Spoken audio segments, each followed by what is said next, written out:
Pragmatism and fideism get a bad rap. They're viewed as selfish or foolish, but the reality is we don't have much of an option when it comes to, like, quote-unquote justifying our belief philosophically or logically, right? So the truth is, you can't prove God's existence in the same way that you can't prove he doesn't exist. There's lots of evidence in favor of the existence of God. I mean, there's lots of things that we could talk about as far as why we think there is a God, why we think that he's been revealed, most fully and most finally in his son, Jesus Christ. There's evidence, right? But the way that logic works and the way that philosophy works as far as proof, it doesn't really work that way, right? We were talking about that when we watched the Case for Christ movie. At the end of the day, you got to jump to a belief on either side of this issue. You leap to faith that God doesn't exist, or you leap to faith that he does based on how you feel about the evidence when you chase it down. Now, to say that you can't prove it doesn't mean that there isn't evidence. There certainly is. And the story of that investigative reporter, Lee Strobel, in Chicago, he tracked down all of the evidence that you could track down too. I can give you books. I can give you people to call and places to visit. And there's lots of reasonable evidence to believe that the Bible is telling the truth when it says what it says about God. But it doesn't get you to airtight, indisputable evidence in the way that, like, we would need to literally see Jesus and ask him questions, and then even then you'd be like, well, how do I know it was Jesus and not some other angel? There's no way to prove anything, and so to use that fact that you can't really prove anything except to yourself, you can convince yourself, but then your conviction doesn't convince another person unless they're willing to be convinced, unless they also leap to the conclusion that the evidence presented is compelling enough for somebody to give their lives over to it, right? So here's the thing. Once you understand that there really isn't a way to prove that God exists, then you might say, well, then why would anybody believe in God if you can't know for sure that this is really reality? And this is where pragmatism and fideism come in. Because pragmatism says, well, look, there's lots of good reasons to live as if everything Jesus said is true, even though you can't know for sure that it is until you die. And Pascal's wager suggests that, look, if you live as if Jesus is telling the truth, and he was, then the benefit is a life transformed by Christ before you die, and an eternity with Christ after you die. That's the benefit.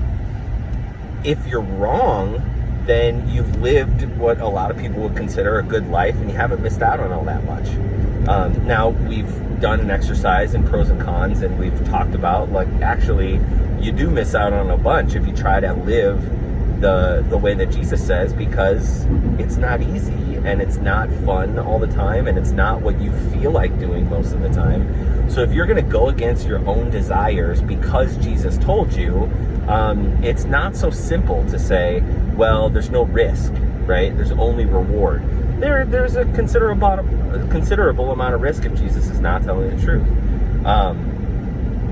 So that's a realistic counterpoint to Pascal's wager. People will say, well, it's just selfish to believe in Jesus without any of the fact, or without knowing for sure that it's fact, because you're just hoping it's true and you're wanting an afterlife. And so if you're just betting on it being true and living as if it's true, even if you don't really believe it, or you're not really convinced, or you feel like you can't be convinced, that's a bad way to live. Or the fideism says, look, there's no way to know, and the whole point of faith is that you just leap. That's the actual act of believing, is believing something that is absurd to believe. Here's where I want to go with this, right? Because if I want to provide a defense for pragmatism and fideism, and that is, if you're looking at this saying, I want to believe, I just can't be convinced that it's true, I can't know for sure, and so why bother believing? Here's how you can look at it instead. Can you ever really know that another person loves you? Yes and no, not really, right?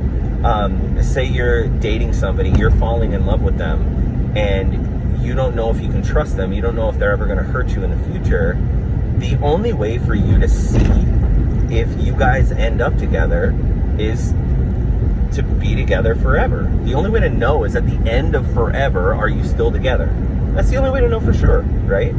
So what do you do to convince yourself while you're walking day by day in, partnership with this person? What do you do to be in love with this person that you don't know if they love you and you love them? You try it.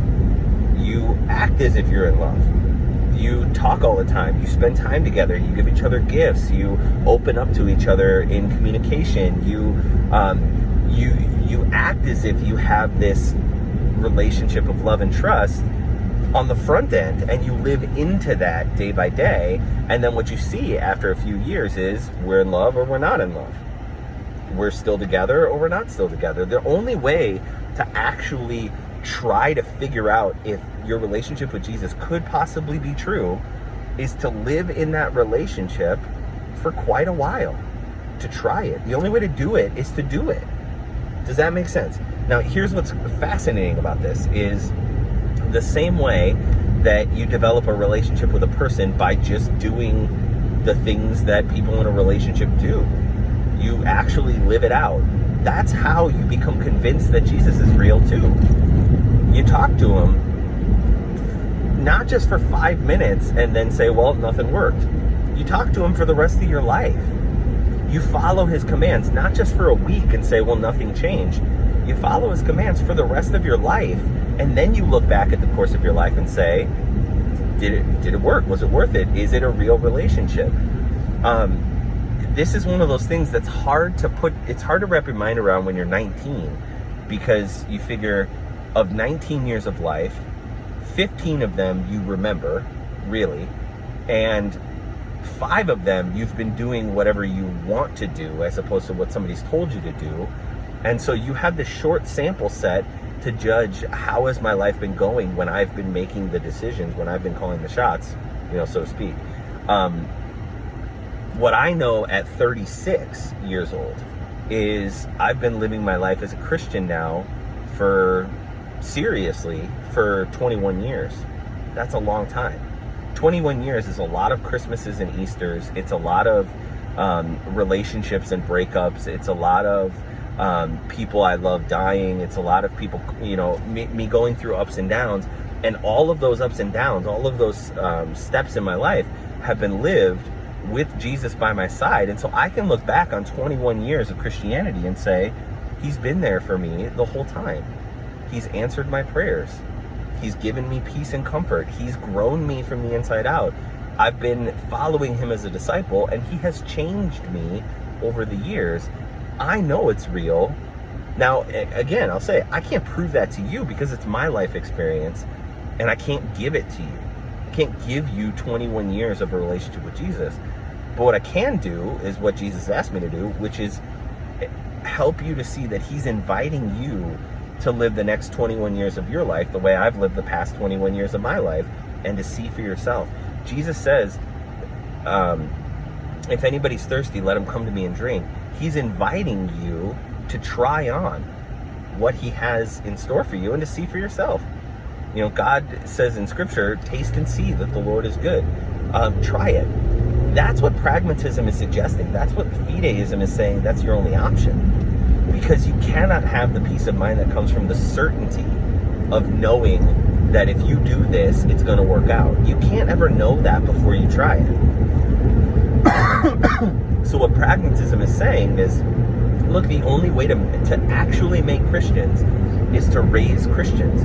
The only way to make yourself Christian is to live as if you're Christian, to try it out, to just do it and see what happens. And what I want to encourage you about is a lot of us do these kinds of things. We make these life changes and we say, I'll give it a shot for a week, or I'll give it a shot today in this moment and see how I feel later today, a couple hours later.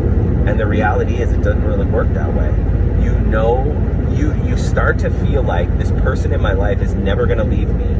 after years of them not leaving you. And even then, you still wonder sometimes, like, well, what if something crazy happens and they end up leaving me? You still wonder that, but you wonder it less than you wondered at the beginning. The only way to have the kind of relational confidence and security that comes from knowing that a person is right by your side forever is to see them by your side year after year after year after year.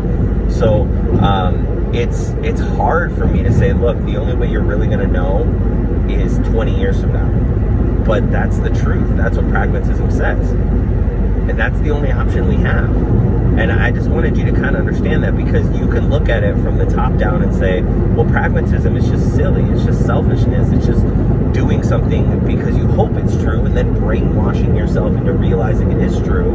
And the reality is, technically, that's right. That's one way to look at what a Christian does.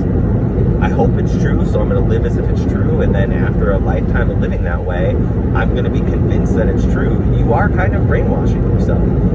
Paul says it in a different way. He says, don't be conformed to the pattern of this world, but be transformed by the renewing of your mind. He's talking about a brainwashing. He's talking about the Spirit of God teaching you a new way to think about your life and the circumstances that happen to you, opening your eyes to see something that can't be seen with natural eyes, which is that the Spirit of God is living inside you, and Jesus is living beside you, and God is above and behind you and in front of you and underneath you, supporting you and carrying you through this life. You can't see that with your natural eyes. You have to have spiritual eyes open to see it. You have to be taught a new way to think, a new way to live in this world. You got to be brainwashed. And weirdly, part of that is Jesus doing it supernaturally inside your heart, inside your mind, and part of it's you doing it, being willing to be wrong and to be shown how you're wrong and be shown how you can look at it better, saying, Lord, if I'm ever going to believe in you, you're going to have to teach me how, and I'm going to have to follow you. And that's the language of discipleship that we have in the New Testament. So there's a couple questions that I want you to answer after this little video lecture thing, and it's just getting at, like, how is this kind of just obvious? This is really how it is. How does this work? And so I want you to think about that and say, okay, well, if the best I've got, if I'm never going to be certain philosophically, if I'm never going to be convinced in my mind until afterward, and really I'm only going to be convinced by my own life experience years down the road, then doesn't that kind of make sense? Isn't that kind of what Christianity is? Isn't that why why we teach anything? We teach little kids to add so that they understand math when they're older. We teach little kids to pray so that they see that God's been answering their prayers their whole lives. That's what you do. It's called habituation.